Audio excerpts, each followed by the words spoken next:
नमस्ते। आप सभी से अनुरोध है कि कृपया हमारे चैनल को सब्सक्राइब करें। जी हाँ, सब्सक्रिप्शन के लिए विशेष आग्रह, क्योंकि आप लोगों के सब्सक्रिप्शन से ही चैनल की रीच बढ़ती है। पर चूँकि आप वैसे ही देखते हैं जयपुर डायलॉग्स, तो केवल आपको 5 सेकंड और एक्स्ट्रा लगेंगे। नीचे जाइए, सब्सक्राइबर बटन दबाइए और साथ में बेल आइकॉन दबा दीजिए। इतना सा काम है। साथ में वीडियो लाइक भी कर दीजिए। क्या चंपत राय जेल जाएंगे? चंपत राय के बारे में जैसे जैसे नई नई जानकारियां आती जा रही हैं, वैसे वैसे उनके जो भी रक्षक बन रहे थे वो सभी साथ छोड़ते चले जा रहे हैं।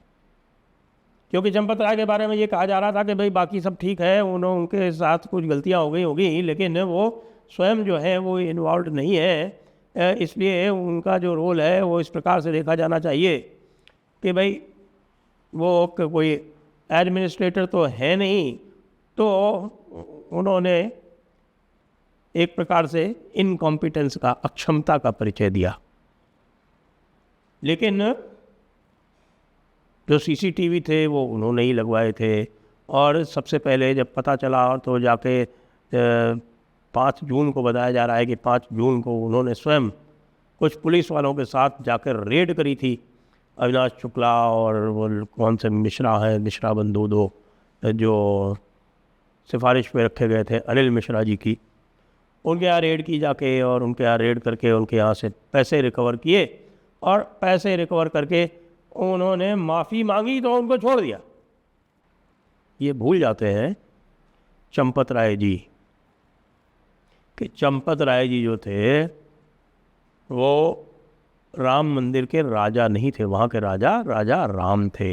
और भगवान राम ने स्वयं अपने आप को कभी अधिकार नहीं दिया कि किसी को दुष्टता करने के आरोप में माफ़ कर दें। उनके लिए मर्यादा सर्वोत्तम थी, सर्वोपरि थी। उनके लिए न्याय सर्वोत्तम था, सर्वोपरि था। और उनके लिए लोकापवाद वो भी बहुत महत्वपूर्ण था कि किसी तरह का लोकापवाद, किसी तरह का लोक निंदा ये राजा के ऊपर नहीं लगनी चाहिए। अब चंपत राय जी जो थे, व्यवहार तो राजा की तरह कर रहे थे और कह ये रहे थे कि साहब कि देखिए, हम तो भगवान राम की मर्यादा का भी पालन करते हैं। कहीं से भी भगवान राम की मर्यादा का पालन यहाँ नहीं हुआ। सब यही पूछ रहे हैं कि भाई चंपत राय जी ने जब लोगों को पकड़ा 5 तारीख को, तो पुलिस वाले साथ में लेके गए थे। पुलिस वालों ने कहा साहब इसकी रिपोर्ट कर दो। तो चंपत राय ने कहा कि नहीं रिपोर्ट नहीं करेंगे, हम इनसे पैसे जो है वो वापस ले लेंगे और इनको छोड़ देंगे। यानी जो अपराध होता है मिस अप्रोप्रिएशन का, वो पूरी तरह से उन्होंने उनको माफ़ कर दिया। चंपत राय माफ़ करने वाले कौन होते हैं? ये जो ट्रस्ट है, थोड़ा सा आपको इसकी जो कानूनी स्थिति है उसके बारे में बता दूं कि ये जो ट्रस्ट है उस सुप्रीम कोर्ट के आदेश में पब्लिक ट्रस्ट एक्ट, ये शायद 1881 का एक्ट है, पब्लिक ट्रस्ट एक्ट के अंतर्गत रजिस्टर किया गया। उसका गैजेट नोटिफिकेशन निकला। जो दूसरे जो प्राइवेट ट्रस्ट होते हैं जो पब्लिक ट्रस्ट एक्ट में रजिस्टर होते हैं, उनका कोई गैजेट नोटिफिकेशन नहीं निकलता, लेकिन इसका बाकायदा पब्लिक ट्रस्ट एक्ट 1881 में रजिस्ट्रेशन होके और साथ में जो रजिस्ट्रेशन एक्ट है उसमें भी रजिस्ट्रेशन होके इसका बाकायदा गैजेट नोटिफिकेशन निकला। और आरंभ में इसके 15 सदस्य अपॉइंट किए गए, जिसमें जो फाउंडर ट्रस्टी थे वो थे मोहन पाराशरन, जिन्होंने रामलला विराजमान की ओर से सिविल सूट लड़ा और जिस पर ये राम जन्मभूमि का निर्णय हुआ। जी, और भी सूट थे उसमें। निर्मोही अखाड़ा का सबसे पुराना सूट था, लेकिन निर्णय उन पे नहीं हुआ। निर्णय रामलला विराजमान पे हुआ। इसीलिए आप देखते हैं कि जो निर्मोही अखाड़ा की जो क्लेम थी वो नहीं मानी गई, लेकिन निर्मोही अखाड़ा के एक सदस्य को ट्रस्ट का सदस्य बनाया जाए, सदैव ऐसा आदेश किया गया। देखिए ये जो मंदिर है ये रामानंदियों का मंदिर है। रामानंदी संप्रदाय ने, जिनको बैरागी भी कहते हैं, उन्होंने यहाँ जो 500 वर्ष की लड़ाई जो लड़ी गई है वो रामानंदियों के तत्वावधान में, रामानंदियों के नेतृत्व में लड़ी गई है। इसीलिए मैं कहता हूँ कि जो लोग कहते हैं, बहुत सारी और बातें कहते हैं, लेकिन मैं ये कहूँगा कि भाई जिस प्रकार की वीरता रामानंदियों ने दिखाई, जो कि एक भक्ति संप्रदाय है, वैसी और जो हमारे संप्रदाय है उन्होंने नहीं दिखाई। कम से कम मुग़ल काल या इस्लामी काल के बाद तो नहीं ही दिखाई। यह जो थी ये सर्वोत्कृष्ट एक आपको वीरता की परंपरा रामानंदी संप्रदाय ने दिखाई।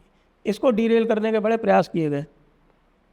आज भी मैं देख रहा हूँ एक संतोष दुबे जी हैं जो बोल रहे हैं वहाँ पर, ठीक है, वो कह रहे हैं कि वह उन्होंने राम मंदिर आंदोलन में गोलियाँ खाई, वो सब हुआ, लेकिन वो जो कहते हैं कि इस ट्रस्ट को भंग करके दूसरा ट्रस्ट बनाया जाए, तो क्या कहते हैं कि इसमें चारों शंकराचार्य सम्मिलित हों, तो चारों शंकराचार्य इसको लीड करे। भाई वो दशनामी परंपरा के अनुयायी हैं।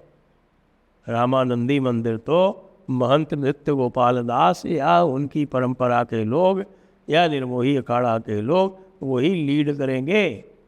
ये झगड़ा पुराना है। जब रामालय ट्रस्ट बनाया था स्वामी स्वरूपानंद सरस्वती ने, किसके कहने पे? तत्कालीन कांग्रेसी प्रधानमंत्री पीवी नरसिम्हा राव के कहने पे वो रामालय ट्रस्ट के बारे में भी अब बातचीत चल चुकी है कि भाई रामालय ट्रस्ट ने राम मंदिर के नाम पर कितना चंदा इकट्ठा किया और उसका क्या किया।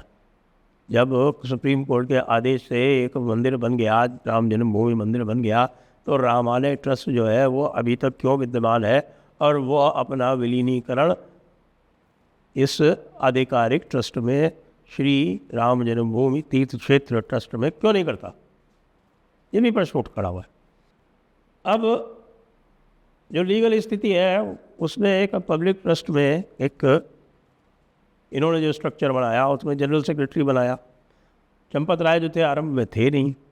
चंपत राय की बड़ी तारीफ़ करते हैं लोग के साथ कि इन्होंने बहुत मेहनत की और जितने भी मुकदमे हुए वो सब में चंपत राय जो थे उपस्थित रहते थे।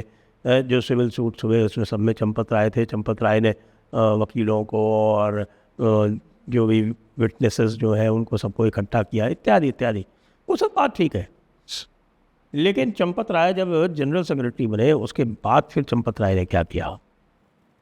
क्या चंपत राय कुशल प्रशासक के रूप में सामने आए? बिल्कुल नहीं आए। चंपत राय ने इसको अपनी पूरी तरह से एक निजी संपत्ति के रूप में इसका संचालन आरंभ कर दिया। और इसके लिए मैं कहूँगा कि जो ट्रस्ट के लोग हैं वो भी संभवतः उत्तरदायी हैं, लेकिन बैकिंग किसको थी? बैकिंग किसकी थी? इसमें केंद्र सरकार का एक प्रतिनिधि है, राज्य सरकार का एक प्रतिनिधि है, एक लोखंडे है प्राइम मिनिस्टर ऑफिस के, वो नॉमिनेटेड है। इसमें केंद्र सरकार के प्रतिनिधि संजय प्रसाद नॉमिनेटेड है। इसमें जो वर्तमान में होम सेक्रेटरी है, होम कमिश्नर है, वो नॉमिनेटेड है। इसमें एक राज्य सरकार के प्रतिनिधि और एक डीएम जो होता है अयोध्या का, अयोध्या ज़िले का जो डीएम है वो भी इसका एक ऑफिशियल प्रतिनिधि है। तीन सरकारी प्रतिनिधि है, लेकिन सरकारी प्रतिनिधि को ऊपर से क्या निर्देश मिल रहे हैं उसके ऊपर चलेगा ना वो। चंपत राय को बैकिंग थी आरएसएस की और वीएचपी की, अंधी बैकिंग थी, अंधी बैकिंग। यदि आप किसी को बैक करते हो तो यदि उसके बारे में कोई किसी प्रकार की अन्यथा बात आ रही है तो वो भी फिर आपका उत्तरदायित्व बन जाती है। हालांकि ये कहना पड़ेगा कि फ़िलहाल तो उन्होंने चंपत राय से हाथ झाड़ लिए हैं। और इसका एक उदाहरण या इसका एक प्रमाण यह है कि कल सरसंघ चालक महोदय ने, डॉक्टर मोहन भागवत जी ने एक अहंकार के बारे में प्रवचन दिया। वो शब्दशः चंपत राय के ऊपर लागू होता है। चंपत राय के बारे में और भी बातें आ रही हैं। चंपत राय के कह रहे हैं कि साहब कि इन्होंने एक प्राइवेट आर्मी बना रखी थी,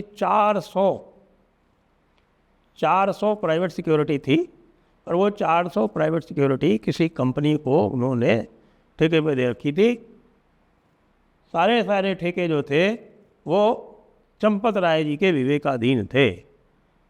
अब इसमें अनिल मिश्रा जी पे आरोप लगते हैं कि साहब के अनिल मिश्रा जी सारे जितने भी काम होते थे, चाहे वो कंस्ट्रक्शन का काम हो और चाहे किसी कंपनी को कोई काम देने का काम हो, चाहे आपकी सिक्योरिटी कंपनी का काम हो, उसमें अनिल मिश्रा जी का रोल रहता था। और अनिल मिश्रा जी जो थे वो 40% कमीशन लेते थे। ये बात अयोध्या में प्रत्येक व्यक्ति कह रहा है और अनिल मिश्रा के कहने पर चंपत राय चलते थे। तो भाई साहब इसका क्या अर्थ, इसका क्या अर्थ है? इसका अर्थ यही है कि चंपत राय को सब पता था, जानबूझ के आंख मूंदे हुए थे। और ये तो जब छोटे लोगों का या कि बल्कि बैंक वालों ने शिकायत की और कहीं से लीक हो गई बात, तब जाके उन्होंने रेड किया, रेड करके पैसा बरामद किया और पैसा बरामद करके जिनके यहाँ से पैसा बरामद हुआ था उनको माफ़ कर दिया। मुझे ये भी नहीं पता कि जो पैसा बरामद हुआ उसका कोई रसीद लेके वापस जमा कराया गया कि नहीं कराया गया, क्या कराया गया। मज़े की बात यह है कि जब से ये लोग पकड़े गए हैं तब से मंदिर के चढ़ावे की राशि जो है रोज़ाना 4 से 6 लाख बढ़ गई। यानी ये बड़ी ही सरलता से यह अनुमान किया जा सकता है कि प्रतिदिन 4 से 6 लाख की चोरी हो रही थी। एवरेज 5 लाख प्रतिदिन, मतलब हो गया 1.5 करोड़ रुपए प्रति माह। और ये कितने वर्ष से चल रहा था खेल, इसका कोई पता नहीं। हालांकि इसका लाभ उठाने का प्रयास कांग्रेस कर रहे हैं, उसका कोई मतलब नहीं है। योगी जी ने जो प्रॉम्प्ट एक्शन लिया है, इसलिए राज्य सरकार तो पूरी तरह से इस कथानक से बाहर है। योगी जी इस कथानक से पूरी तरह न केवल बाहर है, बल्कि योगी जी की प्रशंसा हो रही है कि उन्होंने बिना किसी दबाव में आए हुए ये स्पष्ट कर दिया कि चंपत राय को तो जाना होगा ही होगा। बताते हैं कि योगी जी ने कह दिया चंपत राय ने इस्तीफा नहीं दिया तो गिरफ्तार होंगे, तब जाके चंपत राय ने इस्तीफा दिया। जिन लोगों ने सिफारिश की थी उनको कहा कह दो इस्तीफा दे दे, नहीं तो 12 घंटे के भीतर गिरफ्तारी तय है। ऐसे चंपत राय को आई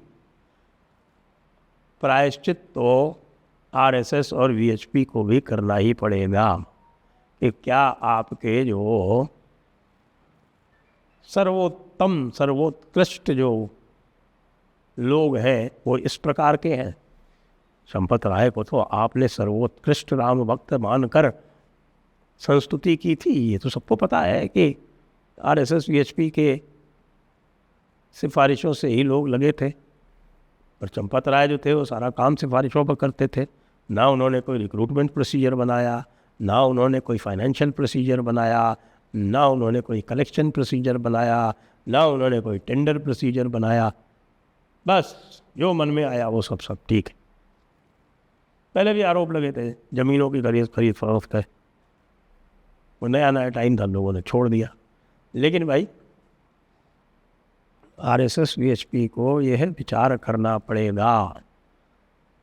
और जब इनकी डिफेंस की जा रही है तो वहाँ जो सर्वोत्कृष्ट प्रोडक्ट जो सामने आ रहे हैं और जिस बेहूदे तरीके से डिफेंस की जा रही है वो भी दिखा रहा है कि साहब आपके बेस्ट इंटेलेक्चुअल प्रोडक्ट कैसे हैं। नाम नहीं लूँगा, नाम लूँगा तो बहुत ज़्यादा मिर्ची लग जाएगी, लेकिन वो जो सर्वोत्कृष्ट प्रोडक्ट है उनको आप कभी कभी देख सकते हैं। वो अपनी उपस्थिति दर्ज कराते रहते हैं सोशल मीडिया पर और दूसरों की आलोचना करते रहेंगे, स्वयं के गरेबान में कभी नहीं झांकेंगे। मंदिर राम जन्मभूमि का 500 वर्ष की लड़ाई के बाद जो आया, उसको ऐसा लगता है कि कुछ लोगों ने ये सोचा कि साहब कि ये तो अब हमारी विजय है। यानी पूरे हिंदू समाज की विजय नहीं मानी, उन्होंने उसको अपनी सांस्थानिक विजय मान लिया। कई बार इसीलिए लोग कहते हैं कि भैया हिंदू चर्च मत बनो। हिंदुओं में चर्च नहीं बनते, संप्रदाय बनते हैं। ये जो एक आकांक्षा या उत्कंठा है कि साहब हम हिंदू चर्च बने तो सारे संप्रदायों के ऊपर हम राज करें, वो जो उत्कंठा आकांक्षा थी इस राम मंदिर ने और इस चंपत राय ने सदैव के लिए धूल धूसरित कर दी।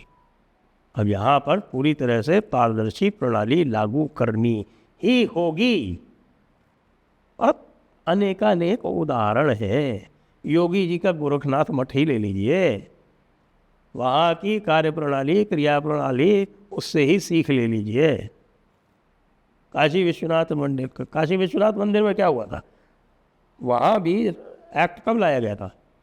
1983 में। जो वहाँ की जो ट्रस्ट थी, जो प्राइवेट ट्रस्ट थी, वहाँ से फिर मंदिर के आभूषण चोरी हो गए थे। उसके बाद पूरा काशी व्यथित हो गया था। उसके बाद फिर अभिमुक्तेश्वर ट्रस्ट लाया गया था। अभिमुक्तेश्वर ट्रस्ट है या आदि विश्वेश्वर ट्रस्ट है, एग्जैक्ट नाम मुझे ध्यान नहीं आ रहा है इसमें। आदि मुक्तेश्वर एक्ट, तो वो जो एक्ट लाया गया था सरकार का, तभी लाया। इसलिए चंपत राय सही समय पर इनका आवरण हटा, सही समय पर अनावरित हुए। ये सही समय है कि हिंदू समाज की संस्थाएं सब मिल के और एक इस प्रकार का एक प्रोसीजर, प्रोसेस, इस प्रकार की एक क्रियान्वित करें जो कि एक आदर्श बने। जय हिंद, जय भारत, वंदे मातरम।